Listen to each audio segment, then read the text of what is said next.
जय Hind all of selected OSAP and IRB पिला माने मु भी जने अंडर एज पिला जे कि कने 5th Odisha battalion OSAP Baripada रे सिलेक्टेड कैडेट मोर ए भिडियोटा करिवार कारण होची कि देख जो भी पिला माने ओएसएपी हो कि आईआरबी सिलेक्शन ऑलरेडी हे जे ताको जॉइनिंग लेटर आसी जे ସେମାନଙ୍କ ପାଇଁ କଥାଟି ହେଉଛି ତୁମେ ଦୟାକରି ଯେକୌଣସି ବି ବାଇକ୍ରେ ଏଠିକି ସେଠିକି ଯିବା କି କାର୍ରେ କି ଏପଟେ ସେପଟେ ଯିବା କୁଆଡ଼େ ବି ଯିବା ଆସିବା କରନ୍ତୁ ନାହିଁ। ଦେଖ ମୋର ଗୋଟେ ବଡ଼ ମେଜର ଆକ୍ସିଡେଣ୍ଟ ହଉ ମୁଁ ବଞ୍ଚିଯାଇଛି। ମୋର କିଛି ଭୁଲ ନାହିଁ, ମୁଁ ବାଇକ୍ ନେଇଛି, ବାଇକ୍ ଛିଡ଼ା କରିଛି,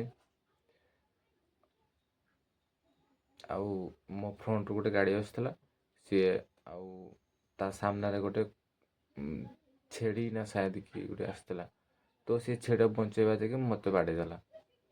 ତ ମୋତେ କିଛି ପ୍ରୋବ୍ଲେମ୍ ହେଇନି, କିଛି ଛାଡ଼ି ଯାଇନି, ଖାଲି ଦେହଟା ଟିକେ ପ୍ରୋବ୍ଲେମ୍ ହେଇଯାଇଛି। ପ୍ରୋବ୍ଲେମ୍ କଲେ କ'ଣଟା ଟିକେ ବଥା ହେଇଯାଇଛି ଆଉ ବାଇକ୍ରେ ଟିକେ ସ୍କ୍ରାଚ୍ ହେଇଯାଇଛି। ତ ଭଗବାନଙ୍କ ଦୟାରୁ ମୋର ଏତେ ବଡ଼ ଆକ୍ସିଡେଣ୍ଟ ହଉ ମୁଁ ବଞ୍ଚିଯାଇଛି।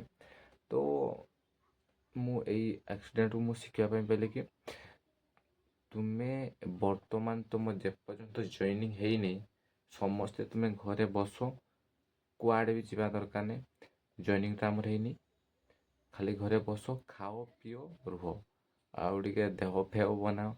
ଆଉ ଯେପର୍ଯ୍ୟନ୍ତ ଜଏନିଂ ହେଇନି, ଆଉ ଟ୍ରେନିଂ ସେଣ୍ଟରକୁ ଗଲାବେଳେ ତ ଟିକେ ଖଟେଇବେ ସେଠି ନା, ଟିକେ ଖାଇ ଖୁଆକି ପ୍ରୋଟିନ୍ ନିଅ। ବର୍ତ୍ତମାନ ଘରେ ଖାଅ ପିଅ ବସ, ଯେପର୍ଯ୍ୟନ୍ତ ଜଏନିଂ ହେଇନି। ଦୟାକରି ବାଇକ୍ ଫାଇକ୍ କେହି ଚଲାଅନି, ବାଇକ୍ ରଖିଦିଅ ସେପଟେ ରହୁ, ଆଉ ଯେକୌଣସି ଜାଗାକୁ ବି ଭିଜିଟ୍ କରନି, ଯାହାର ବାହାଘର ଫାହାଘର ହେଉଛି ଯାଅନି, ଆଉ କେଉଁଠିକି ଗଣ୍ଡଗୋଳ ହେଉଛି ଯାଅନି। ଦେଖ ତୁମେ ବାହାଘର ଯିବ, ପିଲା ମାଲ୍ ଫାଲ୍ ପିଇକି ରହିବେ, ଜାଣିଛୁ ତ ଏଇଟା ଅବଶ୍ୟ ଜିନିଷଟା ହେବ, ତ ସେତିକି ତ ତୁମେ ଯିବ ହିଁ ନାହିଁ, ପ୍ରୋବ୍ଲେମ୍ ତୁମଠି ଆସିବ ହିଁ ନାହିଁ। ତ ତୁମେ ଏତିକି ରିସ୍କ ନିଅନି। ଦେଖ ତୁମେ ବାଇକ୍ରେ କୁଆଡ଼େ ପଳେଇଲ, ତୁମର ଭୁଲ ନାହିଁ, ଆଉ ଜଣଙ୍କ ଭୁଲ ଆକ୍ସିଡେଣ୍ଟ ହେଇଗଲା, କାହାର ଗୋଡ଼ ଭାଙ୍ଗି, ଯଦି ତୁମେ ଗୋଡ଼ ଭାଙ୍ଗି ଯାଉଛି ତୁମର ଜଏନିଂ ଲେଟର୍ ଥାଇକିରି ବି ତୁମେ ଜଏନ୍ କରିପାରିବନି, ବୁଝୁଛ ନା? ତ ତୁମେ ରିସ୍କ ନିଅନି।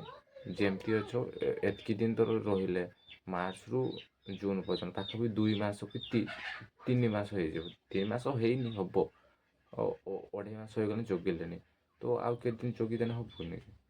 ତୁମ ଲାଇଫ୍ କଥା ଦେଖ, ଆକ୍ସିଡେଣ୍ଟ ହେଲେ ଗଲ ସରିଲ, ତ ଏତେ ରିସ୍କ କାହିଁ ନେବ? ତୁମେ ରୁହ,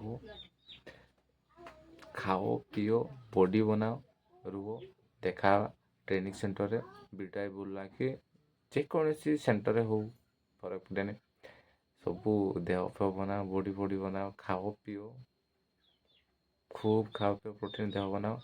ଟ୍ରେନିଂ ସେଣ୍ଟରରେ ବହୁତ ରଗଡ଼ା ହେଇପାରେ, ଖଟେଇବେ ଟିକେ ଖରାରେ, ଖରା ତ ନାହିଁ ବର୍ଷାରେ ଖଟେଇବେ। ମୁଁ ସମସ୍ତଙ୍କୁ ଏତିକି କହିବି କି ଦୟାକରି ବାଇକ୍ ଫାଇକ୍ ଟିକେ ବର୍ତ୍ତମାନ ଏଭଏଡ଼୍ କର, ଘରେ ରୁହ, ଖାଅ ପିଅ, ଟିକେ ଭଲ ଜିନିଷ ଖାଅ, ଯେମିତି ଦେହକୁ ଟିକେ ଆସିବ ଶକ୍ତି ଫକ୍ତି, ଯେପରିକି ତୁମେ ଟ୍ରେନିଂ ସେଣ୍ଟରରେ ଟିକେ ବୋବାଲ ଦେଖେଇ ପାର, ନା କ'ଣ କହୁଛନ୍ତି? ଆରେ ମୁଁ ଭିଡ଼ିଓଟା ଫାର୍ଷ୍ଟ ଟାଇମ୍ କରୁଛି, ତ ଫାର୍ଷ୍ଟ ଟାଇମ୍ ମୁଁ ପ୍ରୋବ୍ଲେମ୍ ହେଲା ପାଖାପାଖି 10-15 ଦିନ ପରେ ମୋ ମାଇଣ୍ଡକୁ ଆସିଲେ ଗୋଟେ ଭିଡ଼ିଓ କରିକି ଛାଡ଼ିବା, ଯେମିତି ପିଲା ଦେଖିବେ, ଟିକେ ଜାଣିବେ ସେ ବିଷୟରେ କହିକି ଟିକେ ଭିଡ଼ିଓ କରିଦେଉଛି ଆଉ। ଫାର୍ଷ୍ଟ ଟାଇମ୍ ଦେଖାଯାଉ। ଜୟ ହିନ୍ଦ।